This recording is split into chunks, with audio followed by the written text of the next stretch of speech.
A pediatrician brought charts to a gunfight and won. Not with loud protests, not with viral outrage, but with data, a quiet voice, and the kind of courage that doesn't always look like courage at first.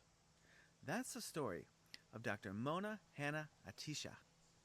She was doing her job in Flint, Michigan, checking up on kids, listening to parents, watching for patterns no one else seemed to see. But something was off. Too many children were showing elevated levels of lead in their blood. And Flint's water? It didn't taste right. Didn't smell right. At the time, state officials insisted everything was fine. They said the water met federal standards. They said the pediatrician must be mistaken. But Dr. Hanna-Attisha knew what she was seeing. And she knew what lead does to young brains. So she ran the numbers, verified the patterns, and on September 24th, 2015, she went public. She held a press conference. She presented her findings, and almost instantly, state officials pushed back. They disputed her analysis, calling it near hysteria, and her comments unfortunate. But she didn't back down, because as she later said, you have to use your voice because kids can't vote.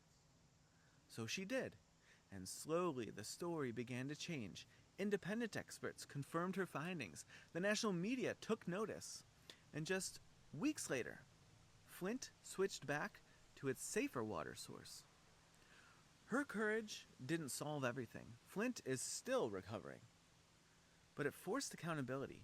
It brought resources, and it reminded the country that facts, plainly spoken, can still move government.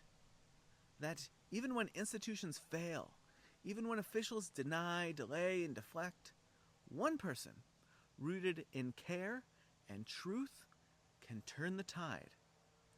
Here in 2025, that matters more than ever. Because, let's be honest, many people are tired, distrustful. Some days it feels like no one is listening. But stories like this remind us you don't need power to have impact.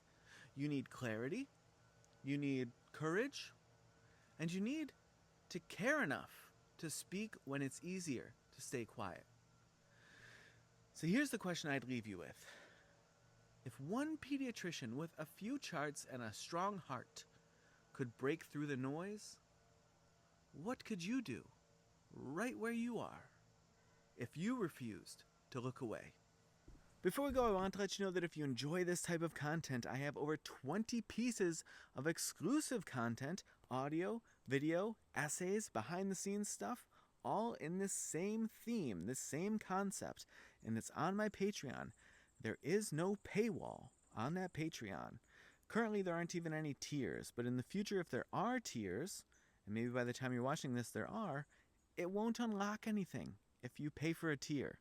It will just be a way for you to say, I think this is important work, I want to help sustain it, and so I will do that with a few dollars. And if you don't, nothing will be kept from you. So it will continue to be, as I like to call it, a gift.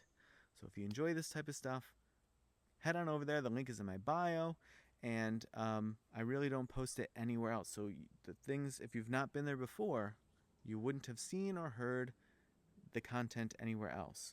So enjoy it, comment, bring some friends if you want, because there's no barrier to entry, and hopefully I'll see you there as well.